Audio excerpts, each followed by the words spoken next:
Coach, thank you so much for taking time out of your day to meet with me and talk a little bit of basketball. I really appreciate you being here. Before we get started and I start firing questions your way, do you mind just sharing who you are, what you do, and kind of why you do what you do, just to make our audience a little more familiar with you? Sure. Well, I'm Coach Nick of B-Ball Breakdown, and I started this channel basically in 2010 without knowing what the heck I was doing, but with a coaching background and a video editing background. So I kind of merged those two together and just started to try and show people a little bit more from the coach's perspective what's really happening on the court, because I felt like some of the analysis for too long had been surfacey or not accurate.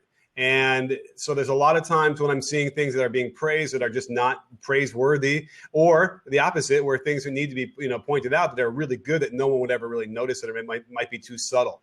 And as a result, doing that, in this short time, it's become very, very popular. Yeah, absolutely. That's fantastic. Do you mind just giving the kind of like a concrete example of an area that you thought gets praised that shouldn't be praised, and then on the other side, an area that gets overlooked that you think needs some light drawn onto it?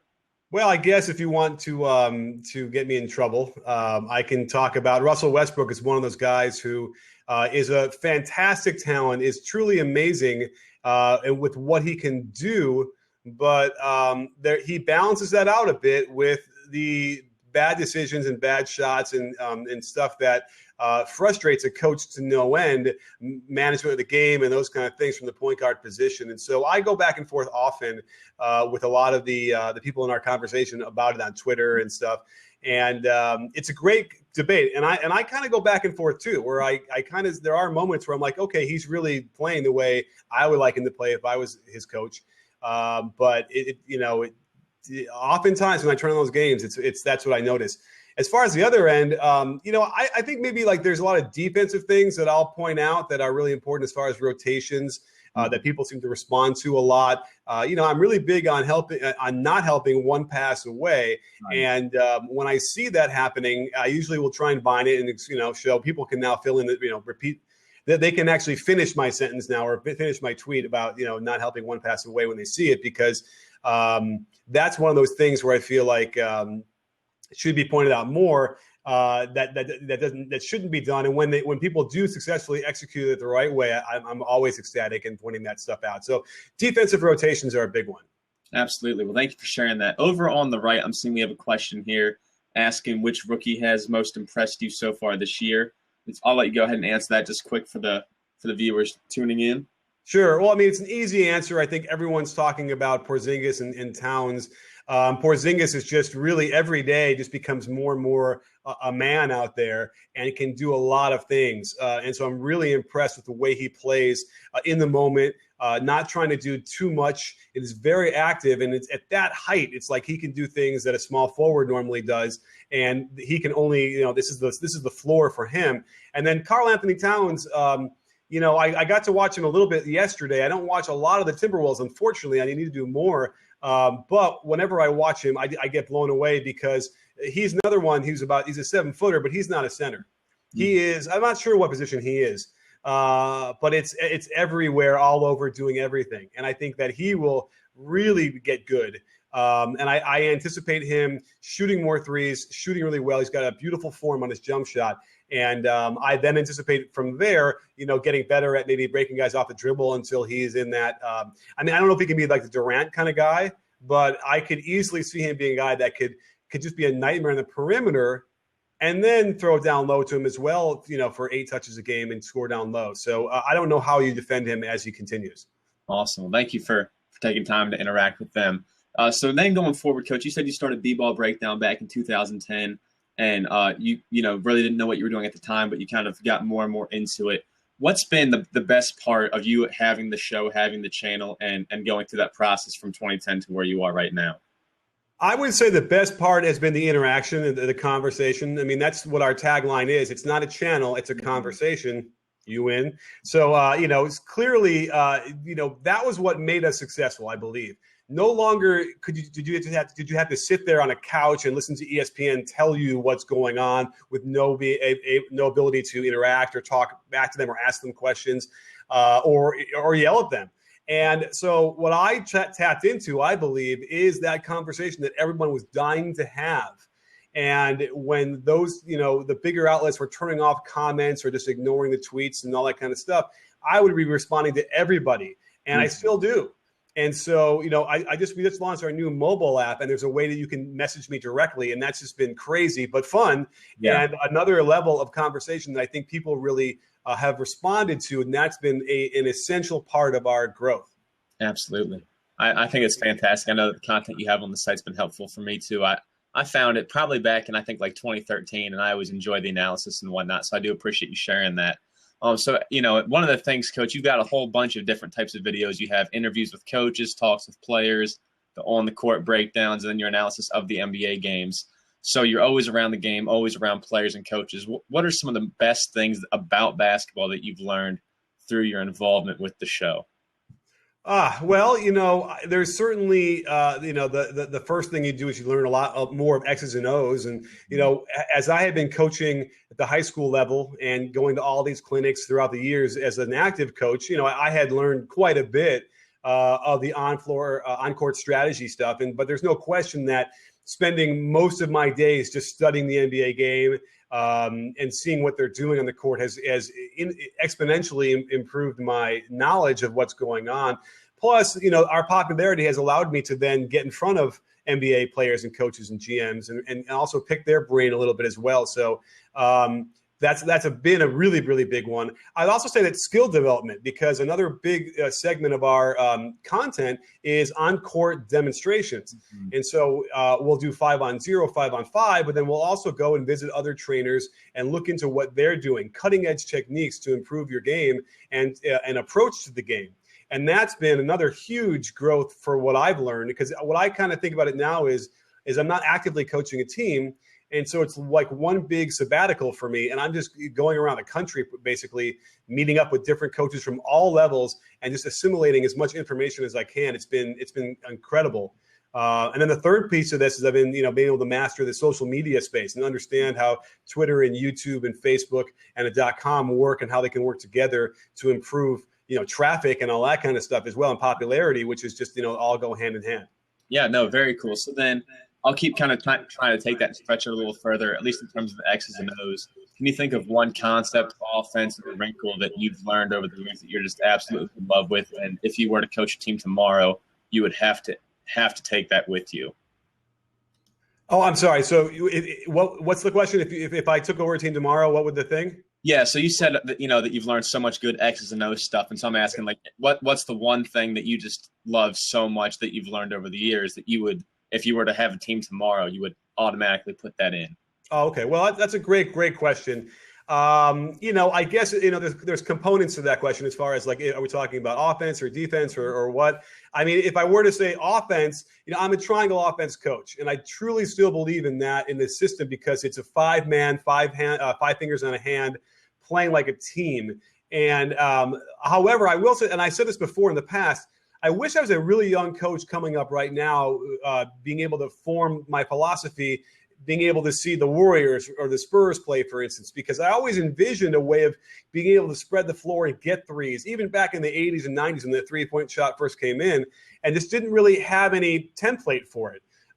So what I do now is I've been developing sort of ways to trick out the triangle so that we can really get into hyper speed and use attack on the catch. That's probably the biggest thing I've probably changed in the way my philosophy is offensively is the hop. But the hop then becomes either shooting with the hop or catching the ball split foot off the hop and then going, attacking on the catch when you're the most open. And so that also leads to some conflicts with the triangle offense because there are plenty of catches in the offense where you have to kind of sort of stand there.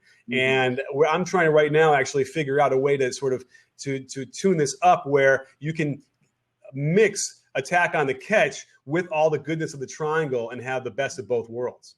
Absolutely. And do you feel that may be a more personnel dictated decision?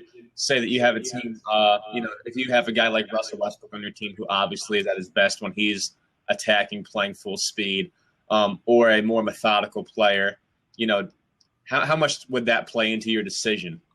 Well, I believe that as far as the triangle offense goes, it is so flexible that you can get any of those actions for any type of player. That's the whole point of the offense.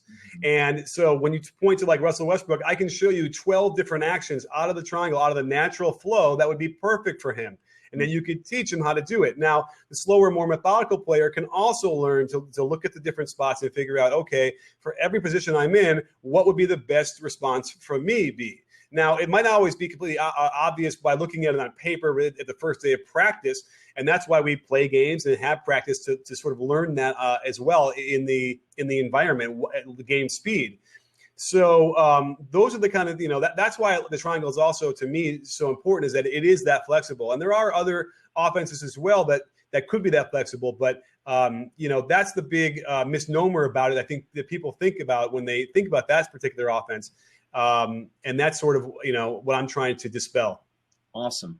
And then I'll keep stretching the idea of what you've learned even a little further. Then you mentioned that you do a bunch of on-the-court breakdowns, and you've seen a lot of cutting-edge skill instruction, different types of techniques. Can you share one of them that you would implement with the team if you were to take over?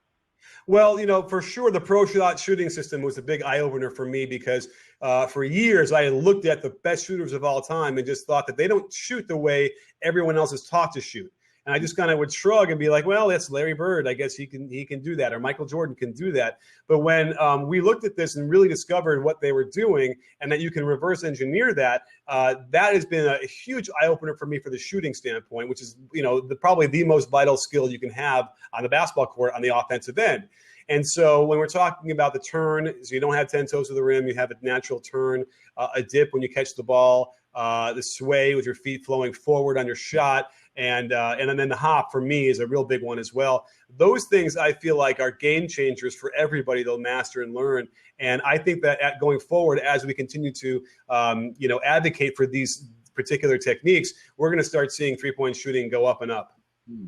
And so, kind of that age-old debate between the 1-2 step, the hop. I always see coaches going back and forth on Twitter. I know you've gotten in the mix of those before.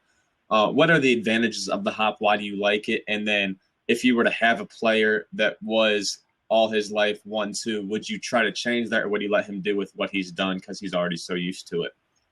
Okay, well, I guess to answer that in order, the hop, I believe, is faster. And any of the 1-2 guys who want to argue with me on that one, at the very least, you cannot say that the 1-2 is faster. You can't, because on that catch, you're still taking another step before you shoot it, whereas with the hop, you aren't. And we've done side-by-side comparisons, and I have a breakdown on it. You can check it out for yourself. And it's, it might be a quarter of a second, but that's huge at any level of the game. And so it's more balanced, because I feel like with the 1-2, you're getting a little bit more of a rotational torque that can lead to imbalance on the way up. And I feel like that hop gives you that centered balance that you need. And we've seen this in explosive athletes move using the hop. If they're at a stop and they want to then explode it to a lateral movement, we've always tried to stress no negative steps in the direction that you're not going to go before you explode. And that is true. But if you hop, and I think we're going to call it drop, because it's not a hop. A hop implies you go up and then down, when what we're talking about is from the space you are in neutral, you drop down. You lift your feet off the ground, but your whole body goes down. There's no upward component to it. Right. And so it's quick and it's explosive. And it gets you into your shooting motion in a way that you can eliminate any of the mental distractions that can come in. I believe if you shoot the hop enough and you train your body, once you go into the drop, your body can break right into the mechanics of the shot without having to think about it. Whereas with the 1-2, and I usually joke about this a lot, as you catch that ball and you're 1-2ing, my girlfriend broke up with me. Those are the kind of thoughts that can sneak in there while you're doing that kind of a shot. There are a couple of times when I do like the 1-2 off of like certain pin downs in order to get the turn, but there are few and far between. Everything else, I love the hop, and I think that most shooters, whether they do 1-2 or not, they should choose whichever one that they're going to do and do that most consistently, like 3/4 of the time. I think that's the key to consistently shooting it.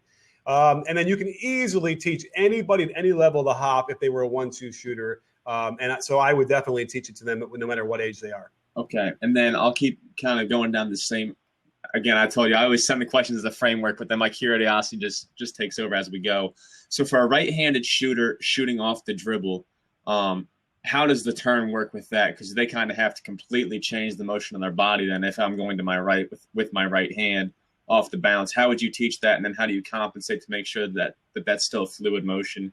And Great. Yeah, right. So going to your right, if you're a righty, or the other way to your left, it's very hard to get your hip and your elbow aligned to the basket, no matter what, 1, 2, or hop, right? It's because it's farthest away from the basket. So when we do teach it, because there is torque there, obviously, when you try and drop to face the basket and get your hip line, there is a little bit of extra turning in the air as you're hopping into this shot. What we've seen a lot of NBA players do is they'll rotate in the air to more fully gain that alignment. And I think that that's necessary. I get a lot of these kinesiologist people from the 70s or 80s screaming at me that you can't do that. It's a moving target now and it's a terrible idea. But all I can tell you is that the best shooters do it. In fact, Steph Curry does it no matter where he is in the court. In fact, a lot of guys do. They all have a slight natural rotation in the air. And I believe that's part of the power in a way that it allows the arm to be as fluid and just a clean look without having to add any extra power. Because once your arm gets involved to try and push that ball out, that's when you get side-to-side misses. So I feel like there is that rotation in the air. And then as you're going to your right off the dribble, there's a little bit more. And now we've seen other NBA guys, like my guy Drew Hanlon, teach this, which is genius, is you'll notice a lot of NBA players now, when they pull up going to their right, you'll see their right leg kick up a little bit higher and out from their body as part of a sway, but it also gives them a little bit more control so they don't continue to rotate too far. It's almost like a fulcrum. And that's another really essential thing that we're going to have to get on the court and demonstrate as well, because that will really help you to keep control of your body, but also maintain the natural flow and rotation of your shot and while you're shooting. So this here should be my last shooting question then. In terms of importance, what would you put higher, rhythm and fluidity or balance and stability? Wow. I don't know. I almost feel like those are all sort of the same thing in a way, right?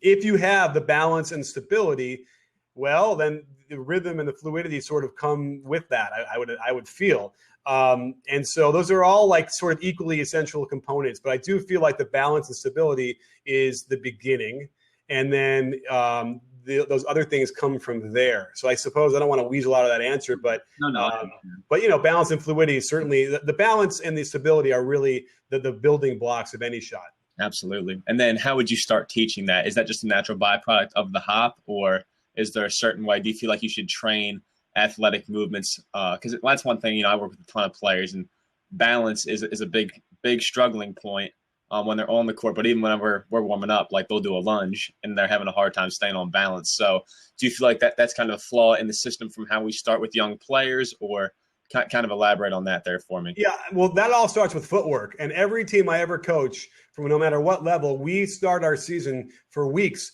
just doing basic pivots and turns and then jump stops and all of that kind of stuff, because that is what builds everything else from there. And we use it in every warm-up we do to start every practice. So we'll do even just simple, 60% speed running up and down every line you get to. I want you to, jump stop, pivot, jump stop, turn. Really work on those things, because those are all the motions that you do before dribbling, playing defense, shooting the basketball. So lunges are also, glad you mentioned that. It's a great way to learn balance and stability, and to expose a player who might not have the balance he thinks he has. And then you can work on it very quickly and easily, knowing, your right foot lunge is fine, but here's a problem with the left. So we got to really work on core and balance. So, and hip flexibility. Hip flexibility might be the most important thing of all. But as far, I almost feel like your question then kind of leads into, the mechanics of the shot and the arms and the wrist and all that stuff.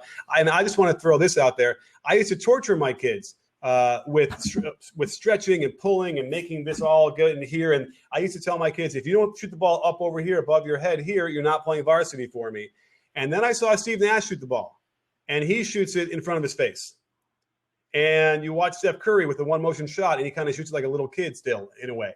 And so I realized that once I got the turn and the hop and the dip and the sway, then I really cared a lot less about where this was going. The elbow sticking out kind of get solved almost like that when you give him a turn. Right. And if it doesn't get solved enough, turn him more. It's Kyrie Irving shoots 90 degrees, turn to the basket. You won't believe when you watch him shoot it. Mm-hmm. And so that really goes a long way to helping the elbow stuff. And then the wrist stuff, it goes along with that. So I totally don't get into that as much anymore. I'm just working on the base, on the feet and the turn and the body. That seems to be a lot more important.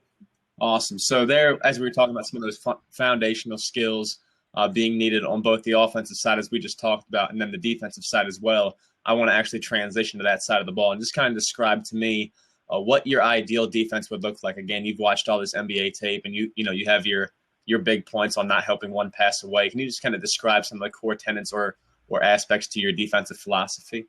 Sure. Well, do you know what the term KISS stands for? Keep it simple, stupid. That's right. Well, I believe that even at the NBA level, you can still use KISS for your defense because I'll hear coaches talk about the 10 different ways to guard a pick and roll. And I kind of want to just cover my ears because in real time at the NBA level, you're going to switch from like ice to hedge to trap like on a dime. It just seems to me a recipe for disaster. Now, you watch Coach Thibodeau's teams play, and they pretty much ice it all the time. And he knew that he was going to, risk giving up some open twos or contested twos with the closeout, and that's what he wanted to, but he knew he was going to contain 90% of the time. And that's all you can ask for in the NBA. Maybe less than 90, but, he knew he had a significant amount of those possessions were going to be contained, keep him out of the lane, and then maybe get a hand up and harass the shooter. If they hit them all and you lose, well, that's okay. You'll get them the next time. And so that's how I feel like defense should be played now. So certainly ice defense is the way you should be guarding. I've seen too much hedging certainly at the NBA level where the guy hedges and then the point guard getting around runs right into the hedger and he becomes an extra screen. It just is so frustrating to be watching. And it's almost like it's not their fault. They're playing it kind of the right way. There's an inherent flaw in my mind of when you're trying to get back from hedging and you're trying to get over to the ball where there's it's too easy to cross and get hitting each other's way. Mm-hmm. No middle defense is the biggest tenet I have. And so I hate to use the word no when I'm coaching because I want to, make sure I maintain a positive communication outlet for my players. But I turn the word no middle into one word. So it's not even no doesn't really exist. It's just no middle. And I really feel like that helps. Whenever I see anybody at any level get into that middle of the paint, they look like all-stars no matter what level or no matter what skill level they are. And so no middle. I also have my other tenet is moving in the direction of the ball. Mm-hmm. And that's another one that you don't see very often really taught from a footwork standpoint and from a philosophy standpoint. And that means that if I'm guarding the ball and he passes to my left, I now need to move in that direction to not allow him to cut over the top of me. Mm-hmm. But when you're on the weak side and you move in the direction of the ball, wherever that ball goes, the one step like we teach it, you're always going to be in the perfect position on the weak side to help and rotate. And there's no need to constantly be assessing where you are spatially, which might be a challenge for a lot of players. It's simply, okay, the ball got passed twice. Well, I turned and ran twice, one step at a time. And now I'm, where I need to be on the weak side. The quicker you are, the more athletic you are, the more distance you travel over to the strong side or to help. And that's good because you know that because you're quicker and faster, when it does get swung or skipped, you can get back that much faster. So It's a built-in for you right there. So those are my big tenets there, which is no middle, move in the direction of the ball, and certainly don't help one pass away. Okay, for sure. And then I'm going to play a little bit of devil's advocate here, though. Let's say that you're working with a team that really struggles to guard on the ball. Where are you going to start with them? I think that there's at least, at the college, high school level, doesn't matter how you guard, doesn't matter what your philosophy is. If you can't contain the guy in front of you, you're not going to be a good defensive team. Sure. How do you help a player that's having a rough time there? Do you teach the traditional step and slide, or are you more of a just whatever works to stay in front of your guy? How would you tackle on the ball defense there? I'm going to say this right now, and I've gone through and met with a lot of coaches, and we know a lot about fundamentals of defense now. Step slide there should be police that show up at your gym and arrest you for teaching step slide. I have players come in trying to step slide. You can't stay in front of anybody at any level now the way we dribble. Mm-hmm. You had what I do is called turn and run. I'm sure people have heard of that. And so what we end up drilling in is slide, turn and run. We never slide more than once or twice because the guy is going to blow right by you at any time, any kind of pressure you want to try and put on the ball. So no middle, by the way, really helps with that, because if you train a guy who's not that quick, doesn't understand spacing and how to force, then they're taking away half the court already. It's much easier to then slide and turn and run and ride him down toward the baseline. And it rarely did I have issues. And then also you have, you have up 4 other guys who are supposed to be there as well to help you on that issue. So I think that mitigates a lot of any of those issues you might have with the guy who can't stay in front. As long as the guy is earnest in his desire and to want to bring energy on the defensive end, you can help anybody that way. And so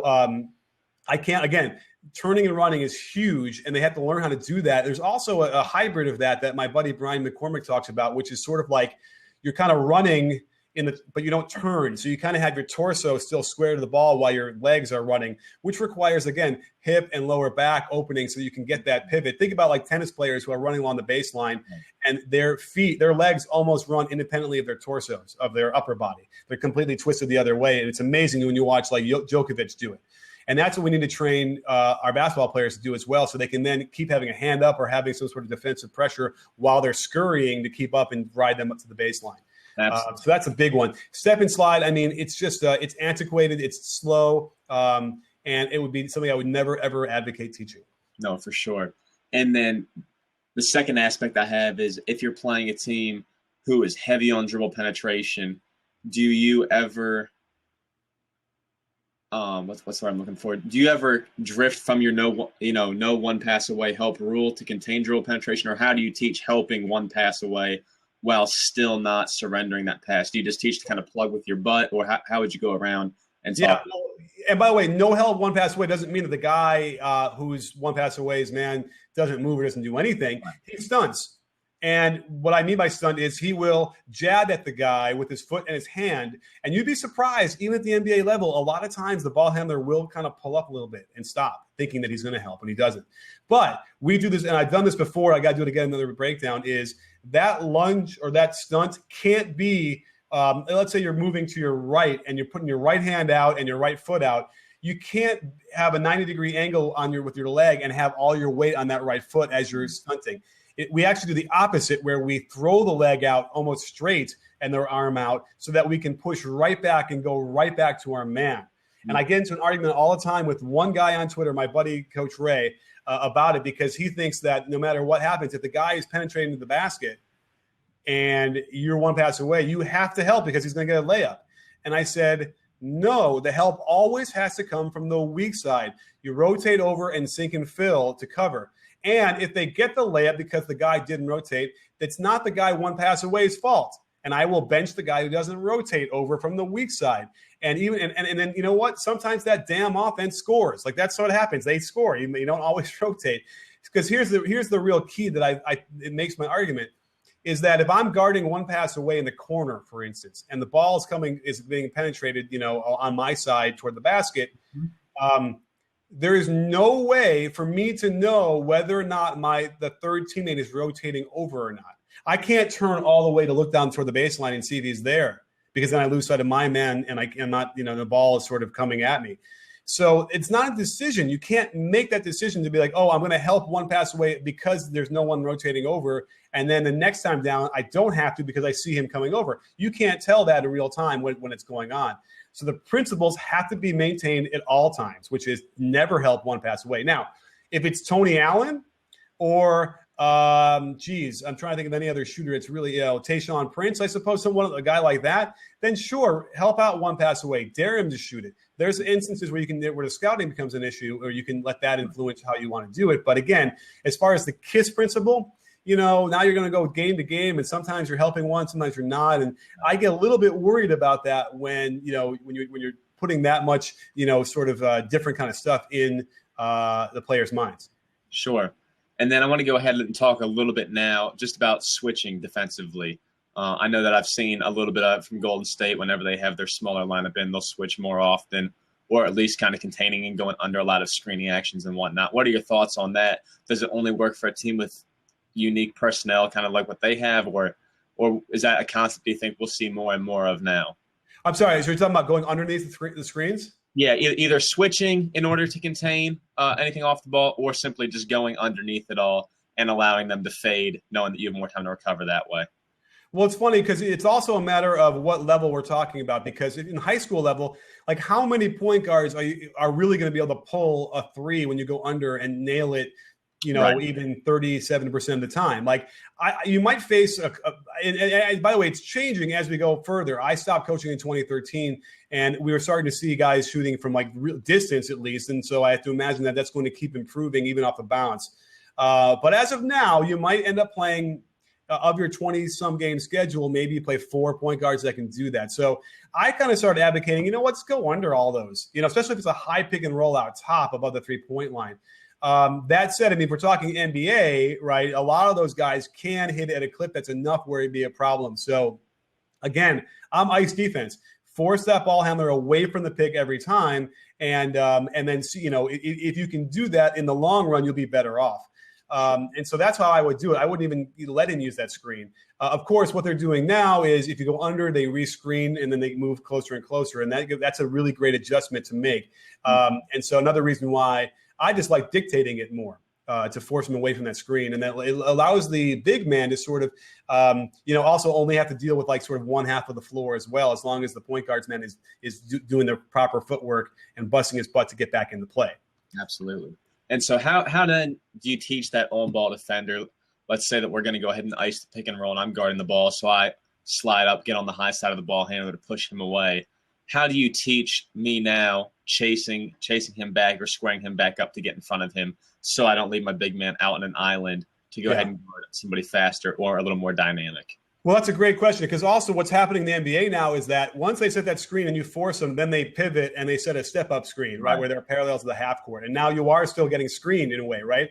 So what you need to do is, and we've done this before with a video that we showed how to get around it, where it's kind of what I call a slalom step, where you take your high foot and you are going to dive with it like in a big step to the outside of the screener. Because remember, the screener can't move. Once he gets set, he can't move. And then if he does, it's a foul on him. So you put it right to the outside of his foot, and then you push off laterally, which would be in the perpendicular to the baseline. Like you're going straight in there and trying to shoot right back in front. Now, at that point, if you do it correctly, you've avoided all that sort of arm rigging and shoulder. Like you see all these point guards kind of half run into the screen, and now they're like they're spinning their wheels trying to get around. So what I'm trying to do is get them a big push off to get space quick. Big man won't be able to keep up with that. And then, boom, you slalom like you're slaloming on a ski, and then push, boom, right off in that 90-degree direction toward the baseline. So now you're supposedly on either sort of behind him on the side. And a lot of point guards now are putting them in jail, where they actually will get their real low dribble and box the guy out, right? So you got to do it again. A nice big step, quick explosive step with the inside foot, and then boom, get in front and turn. So it's a lot about effort, but it's also about proper footwork, because you could use a lot of effort in that situation and still spin your wheels the whole time.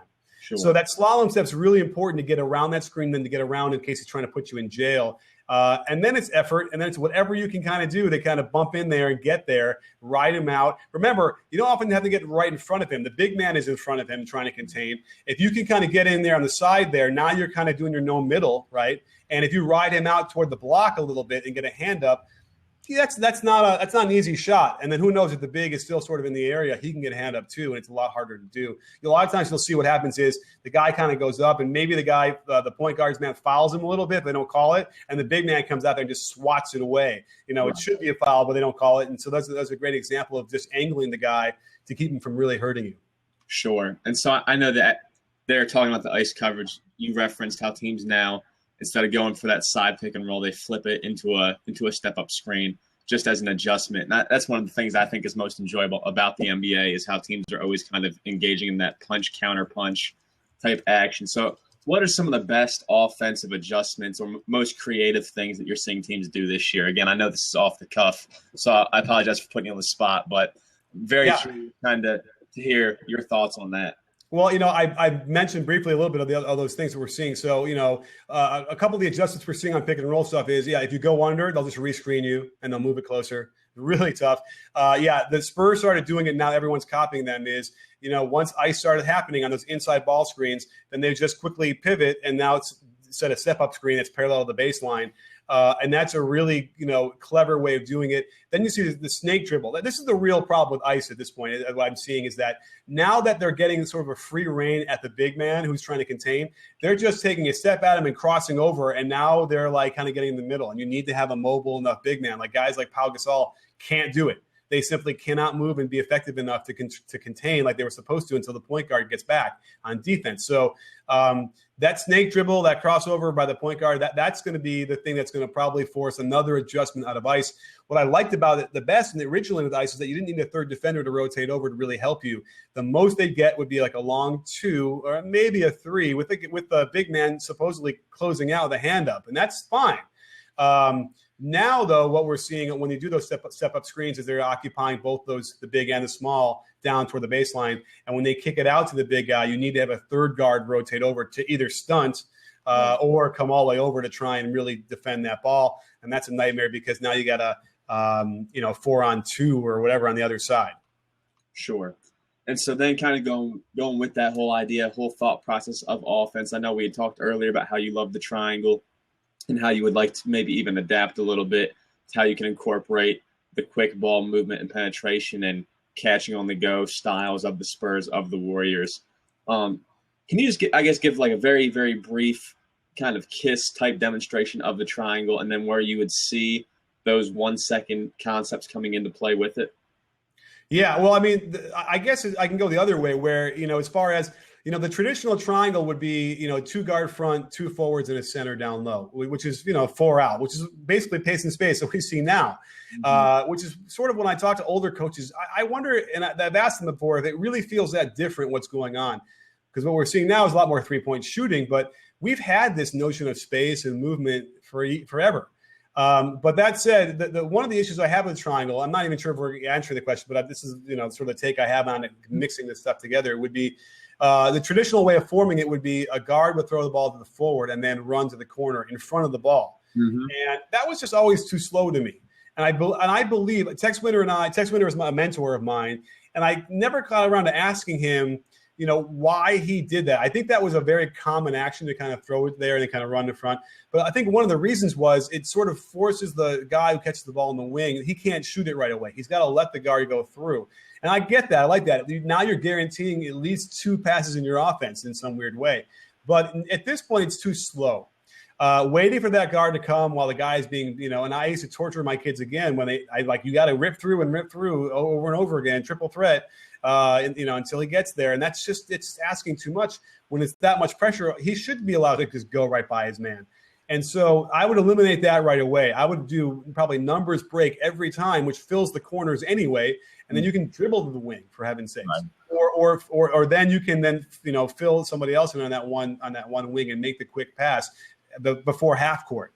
So that would be the one big thing I do. Like pinch post is one of my favorite options. It's a terrific, devastating thing to do. However, there's an issue when you catch the ball on the top before the guy on the weak side comes to the weak side elbow. You kind of have to wait for him, right? You kind of catch it and you got to kind of wait and then pass it to him. Whereas in theory, you want to be able to catch it and go. And if you catch it and go and you go to your left, the guy's kind of coming up into your area. Now you're bringing the defender. It's kind of a mess. So we're looking at to figure out how can we juice that? Is that a pick and roll?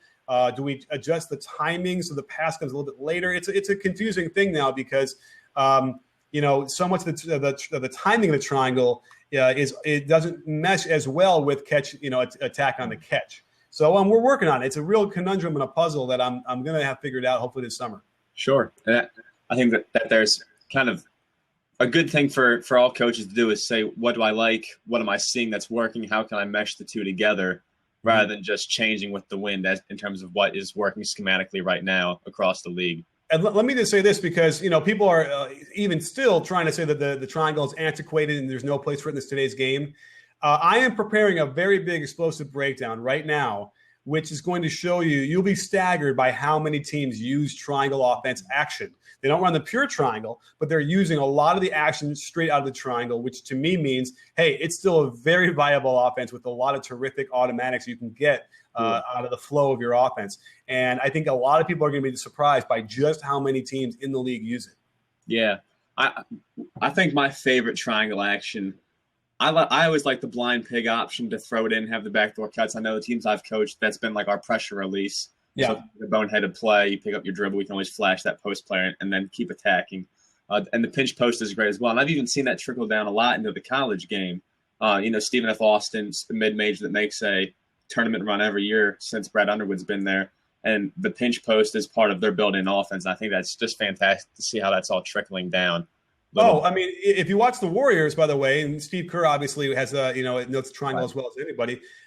One of their main options is they throw the ball to the low post, and then Steph will screen for Clay at the what it used to be in the triangle is the elbow, right? Mm-hmm. And then as Steph screens at the elbow, he then can cut back door and Clay comes around. Now, that's the original Boston Celtics from the 60s offense. It's Red Auerbach's offense. And that's what the Princeton has. The Princeton had built that in there because Coach Carrillo loved what the Celtics did back then so well. But I can show you triangle offense diagrams that had that as well. So that's another option that Tex had put in the 60s there as well. So you're watching the Warriors get, I would say, an inordinate amount of their threes off of basic low post triangle action. And it's so exciting to see. Yeah. I have on my Synergy, I have a breakdown of that exact action that I just have been watching and kind of, again, implementing into what I do. Great.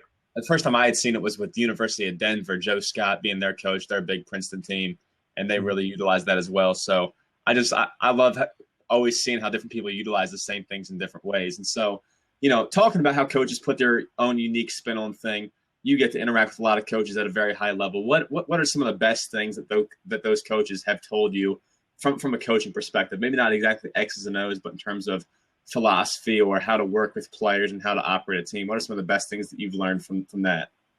Well, I think I was thinking about this question before and trying to come up with some good ideas. The one that keeps coming back to my mind is I had an opportunity to spend some good quality time with Pete Newell before he passed away when he was still in good health. And I think that what I took away from him, and Pete Newell, is an NBA guy. He was one of the best college coaches of all time. John Wooden couldn't beat him the last 8 times they played when he coached at Cal and won a championship in '59. Just as probably the best coach of all time. Anyway, the point is that he is a part method guy, and I'm a part method coach. I always break everything down into parts before I show the whole. Now, Tex Winter, when he teaches the triangle, does whole, part, whole. Mm-hmm. And I used to, believe it or not, I used to argue with him about it. Now, I understand that with the pros, you don't have a lot of time. You don't have 2 weeks of just doing 2-line drills, 3-line drills to build it up. And I get that. And they're also so good they can maybe grasp it earlier. But at my level, when I had a lot of time, I want to break this thing down into parts and then put it together later. It might have taken a little bit longer for some of my players to really grasp the triangle, but when they finally did get it, like weeks later when we're doing 5-on-0 and they're kind of lost, I said, listen, remember 3 weeks ago when we did the 2-line drill here? That's all we're doing here. And when you see the light bulb, they're like, oh, because they got so bored with that 2-line drill. They knew it so well after a week or so or after 5 days, they didn't want to do it anymore. But that's when it gets exciting for me because that's when I know that they understand it. They know how to move in that action. So the part method is such a key thing for me. And one question I almost always ask all the coaches I ever run into. And sometimes coaches are like, they don't know what I'm talking about. And at that point, I kind of glaze over and be like, all right. But a lot of times when I always have a camaraderie when the first thing they say is, oh yeah, I'm a part method for sure. Mm-hmm. That is the thing I took from Pete Newell, which I would impart on anybody to teach. Absolutely. Very cool. And then in terms of some of the NBA players that you got to speak with, what are some skills that they have or even some personal habits they have that help set them apart and allow them to play at the level that they do? Well, obviously the hard work ethic, the working harder than everybody else on certain skills is a real important thing, aside from the fact that they're just already, the best athletes out there. I got a chance to observe Steph Curry up close for a few days. And, certainly if you want to look at an example there, the things that he does with his ball handling is amazing. Now, the form shooting he does is also crazy. He just, he just doesn't miss. But the funny thing about that is that his off the ball shooting, I think the mechanics of his jump shot have almost nothing to do with the success of him shooting off the bounce. Mm. I believe that almost all of the reason for his success off the bounce is this ball handling ability. His dribbling is so clean with the way he works on it that the shot is an afterthought on the pull-ups. You know what I'm saying? Mm-hmm. And a lot of times you'll see guys who it's just not as clean. Like they kind of go through the legs and they try and pick it up, and it's just not quite in the right spot, and their hand's not right there. It's not perfect, and it's a little bit, the rhythm is off. And that's what I think the ball handling is so important for. It's just to be able to handle the ball, not get it stolen. But I think with Steph's case and what we're going to see going forward is that it's really the key to shooting. And so that's probably one thing I really noticed was what he's doing and how that's so integral. We always talk to young players about mastering their offhand dribble, right? Probably because we think they need to be able to go both directions. Very, very true. But if you want to shoot off the dribble, if you watch Steph Curry, most of the time it's the left hand to the right. He's dribbling the left hand when he pulls. Sure. And I believe the reason, and we're working on this, and I'm going to talk to him about it at some point, is that bringing the ball to your shooting hand. Remember, a lot of young guys might reach across their body to pick up and then bring it back to shoot it. But bringing the ball to your shooting hand as you're going up is better and yields better results than dribbling with the right hand and trying to shoot it with the right hand. Mm-hmm. And I think we're going to slowly look into that. Heck, maybe we'll even do some analytics to look at off the bounce dribbling, which hand they were dribbling with, because I have a feeling that we're going to see the offhand is the key. And do you feel like that's dictated as well by the turn because it allows you to be in that position more naturally? If I'm dribbling with my left hand, I'm already in that position. Does that have anything to do with it? I like that. Certainly when you're going to your left, yeah. Steph is one of those guys who does a great job playing open. And here's a big plug. Mm-hmm. Go watch our video I released yesterday about how to play open, which means the good players never turn to the side when they're being guarded, right? They always are square to the man. And so even when you're on the right side of the floor, you'll see he'll have the ball in the left hand, which is kind of weird, right? You'd always sort of have it on the strong side of the court. There might be something there as well. I'll have to start looking at that. That's actually a really good point. I think that maybe even when you're on the right side of the floor with the ball on the left, there might be a slight natural turn to that anyway.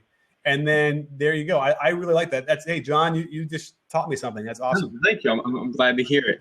I think, Nick, that's all the questions I had sent your way. And again, I want to be respectful of your time. So thank you so much for sharing what you did with us and for everything you do with the channel, with the website. I know, again, it's benefited me, and I know that it benefits coaches all over. So I do appreciate that, and thank you very much. If there's anything before we do wrap up, anything that you want to plug, how can we get in contact with you, and just stay up to date with what you're going on, feel free to share that.